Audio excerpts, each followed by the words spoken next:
Assalamualaikum warahmatullahi wabarakatuh. Nama saya Regita Amalia Putri dari kelas MJ502, mata kuliah Manajemen Resiko dengan dosen Bapak Dr. Insinyur Goko Siahaan, MM, Prodi Manajemen PJJ S1.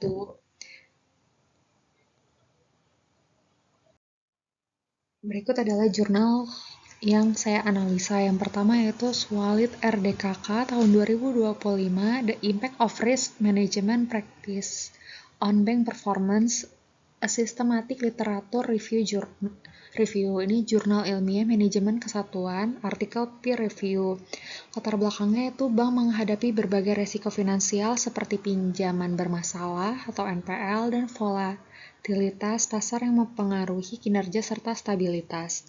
Literatur tentang praktik manajemen resiko di perbankan perlu dirangkum sistematis untuk memahami pengaruhnya terhadap performa bank. Tujuan penelitian yaitu menganalisis dan mensintesis praktik manajemen risiko yang digunakan dalam sektor perbankan dan dampaknya terhadap kinerja bank berdasarkan literatur akademik. Metodenya yaitu systematic literature review, ulasan sistematis dengan prinsip prisma untuk mengumpulkan dan mengevaluasi publikasi terkait manajemen risiko bank. Hasilnya yaitu manajemen risiko memiliki hubungan positif dengan indikator kinerja bank, terutama dalam pengelolaan kredit bermasalah dan struktur kontrol risiko yang kuat. Lalu implikasinya, perbankan perlu memperkuat kerangka manajemen risiko, termasuk pengembangan sistem evaluasi risiko yang efektif untuk meningkatkan profitabilitas dan daya tahan terhadap perubahan ekonomi. Selanjutnya yaitu Christabel Priscilla Sihombing dan kawan-kawan, jurnal tahun 2025 dengan judul Optimizing Operational Risk Management in a Stationary Company Through the House of Risk Approach, yaitu Journal of Risk Management volume 6 nomor 2. Latar belakangnya itu perusahaan kecil menengah menghadapi resiko operasional yang menghambat efektivitas operasionalnya, namun jarang ada pendekatan sistematis untuk mengevaluasi dan memitigasi resiko operasional dalam konteks bisnis kecil. Tujuan penelitian yaitu mengoptimalkan manajemen resiko operasional perusahaan alat tulis dengan menggunakan pendekatan House of Risk yang mengintegrasikan metode identifikasi resiko serta prioritas mitigasi. Metodenya yaitu studi empiris menggunakan House of Risk sebagai metode risk analysis mengkombinasikan FMEA yaitu Failure Mode and Effect Analysis dan House of Quality untuk prioritas resiko. Hasilnya yaitu pendekatan ini efektif memetakan dan prioritas resiko operasional perusahaan, menunjukkan resiko tertinggi yang berdampak pada supply chain dan produksi.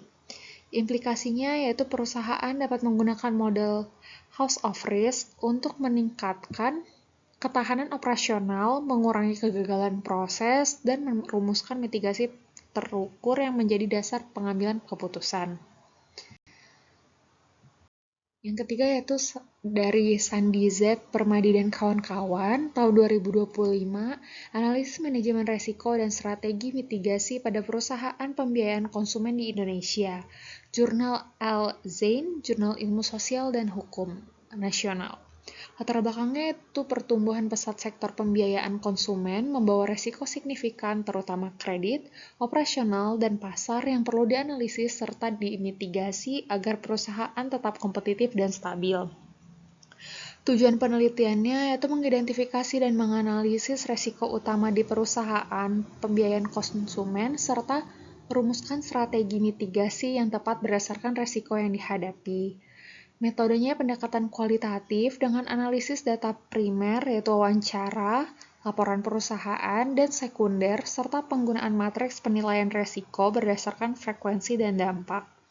Hasilnya yaitu 3 resiko dominan yakni resiko kredit, operasional, dan pasar diidentifikasi dengan variasi frekuensi dan dampak berbeda, dan strategi mitigasi diarahkan pada penguatan GCG dan monitoring berkala. Implikasinya, perusahaan pembiayaan perlu menerapkan sistem penilaian risiko berbasis matriks, memperbaiki kontrol internal, dan strategi mitigasi berkelanjutan untuk menjaga stabilitas dan pertumbuhan. Kemudian ada Jurnal Strategi Manajemen Resiko dan Keamanan Siber dalam Ekonomi Digital, tinjauan literatur. Jurnal Penelitian Sistem Informasi, itu Adinda Priski Dea Asianti dan Agus Salim tahun 2024.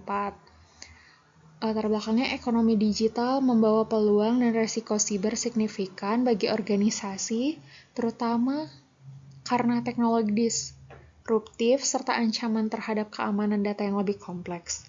Tujuannya meninjau strategi manajemen risiko cyber dalam konteks ekonomi digital serta peran teknologi seperti AI dan IoT dalam identifikasi dan mitigasi risiko. Metodenya yaitu tinjauan literatur deskriptif, mengkaji makalah akademik terkait strategi keamanan siber dan manajemen risiko dalam perkembangan digital. Pendekatan strategis seperti penggunaan AI untuk deteksi ancaman, peningkatan kapasitas organisasi, dan kontrol rantai pasokan TI terbukti penting untuk menghadapi resiko siber di era digital. Implikasinya yaitu organisasi perlu mengintegrasikan strategi manajemen resiko cyber sebagai bagian dari governance IT mereka dengan adaptasi teknologi digital dan peningkatan keterampilan staf untuk menghadapi resiko yang dinamis. Kemudian, jurnal pendekatan ekonomi dan akuntansi untuk mengelola resiko pasar dan kredit. Jurnal Cahaya Mandalika Nasional bereputasi dibuat oleh Melsa Ulfi Wahyudianti dan kawan-kawan tahun 2024. Latar belakangnya yaitu resiko pasar dan kredit menjadi tantangan utama dalam operasi keuangan perusahaan dan integrasi pendekatan ekonomi serta akuntansi dianggap mampu meningkatkan efektivitas manajemen resiko finansial. Tujuan penelitian yaitu menganalisis penerapan pendekatan ekonomi dan akuntansi dalam pengelolaan risiko pasar dan kredit serta dampak terhadap kinerja keuangan. Metodenya analisis studi kasus perusahaan yang mengintegrasikan pendekatan ekonomi, analisis tren makro, dan akuntansi atau laporan keuangan dalam manajemen risiko finansial mereka. Hasilnya yaitu perusahaan yang menggabungkan kedua pendekatan memperoleh kemampuan lebih baik dalam identifikasi risiko pasar dan kredit, serta menunjukkan peningkatan mitigasi risiko serta kinerja finansial. Implikasi, integrasi pendekatan ekonomi dan akuntansi memberikan nilai tambah bagi perusahaan dalam strategi manajemen risiko, terutama untuk merespon perubahan ekonomi dan volatilitas pasar. Dari kelima jurnal ini menunjukkan bahwa organisasi di berbagai sektor perbankan, pembiayaan industri UMKM dan ekonomi digital menghadapi resiko yang semakin kompleks akibat ketidakpastian ekonomi global, transformasi digital, resiko kredit dan operasional yang meningkat, ancaman keamanan siber, volatilitas pasar dan perubahan regulasi. Lingkungan bisnis yang dinamis menuntut pendekatan manajemen risiko yang lebih sistematis, terintegrasi, dan adaptif. Tanpa pengelolaan risiko yang tepat, organisasi berpotensi mengalami kerugian finansial, gangguan operasional, dan penurunan kinerja. Secara umum, latar belakang masalah dari kelima jurnal menekankan bahwa manajemen risiko bukan lagi fungsi administratif, melainkan bagian strategi dalam menjaga keberlanjutan dan daya saing organisasi. Tujuan penelitian ini secara kolektif bertujuan untuk 1. Mengidentifikasi jenis risiko utama yang dihadapi organisasi, 2. Menganalisis pendekatan atau model manajemen risiko yang efektif, 3. Mengevaluasi hubungan antara praktik manajemen risiko dan kinerja organisasi, yang keempat merumuskan strategi mitigasi risiko yang tepat sesuai konteks sektor, dan yang kelima mengembangkan rekomendasi penguatan sistem manajemen risiko di era digital. Dengan demikian, seluruh penelitian berfokus pada optimalisasi pendekatan manajemen risiko sebagai alat pengambilan keputusan strategis. Metode yang digunakan pada kelima jurnal ini menggunakan pendekatan metodologis yang beragam, yaitu 1. Systematic Literature Review atau SLR dengan metode PRISMA untuk menganalisis literatur akademik, lalu ada pendekatan kualitatif melalui wawancara, studi kasus, dan analisis dokumen perusahaan. Yang ketiga, metode analisis risiko kuantitatif seperti matriks risiko dan House of Risk. Lalu yang keempat ada analisis deskriptif literatur pada konteks keamanan siber dan ekonomi digital. Hal ini menunjukkan bahwa pendekatan manajemen risiko dapat dikaji melalui metode kuantitatif, kualitatif, maupun kombinasi keduanya, tergantung pada konteks, sektor, dan tujuan penelitian. Hasilnya secara umum menunjukkan bahwa satu, manajemen resiko yang terstruktur dan sistematis berpengaruh positif terhadap kinerja organisasi. Yang kedua, resiko utama yang sering muncul meliputi resiko kredit, resiko operasional, resiko pasar, resiko cyber. Lalu pendekatan berbasis model, House of Risk, matrik resiko, SLR, integrasi ekonomi akuntansi, mampu membantu organisasi dalam identifikasi resiko lebih akurat, penentuan prioritas mitigasi, serta penguatan sistem pengendalian internal. Organisasi yang mengintegrasikan manajemen resiko ke dalam strategi bisnis menunjukkan ketahanan yang lebih baik. Dengan kata lain, manajemen resiko tidak hanya mengurangi potensi kerugian, tetapi juga meningkatkan stabilitas dan kinerja jangka panjang. Implikasi utama dari kelima jurnal ini adalah yang pertama, organisasi perlu mengintegrasikan manajemen resiko ke dalam strategi dan tata kelola perusahaan, yaitu good corporate governance.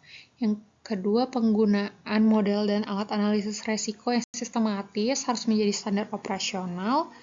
Lalu yang ketiga, perusahaan harus adaptif terhadap perubahan digital dan resiko cyber melalui pendekatan berbasis teknologi. Yang keempat, monitoring dan evaluasi resiko harus dilakukan secara berkelanjutan. Dan yang kelima, manajemen resiko harus bersifat proaktif, bukan hanya reaktif terhadap krisis. Secara keseluruhan, manajemen resiko menjadi faktor kunci dalam menciptakan keunggulan kompetitif dan keberlanjutan organisasi di era ketidakpastian. Demikian presentasi yang dapat saya sampaikan. Terima kasih.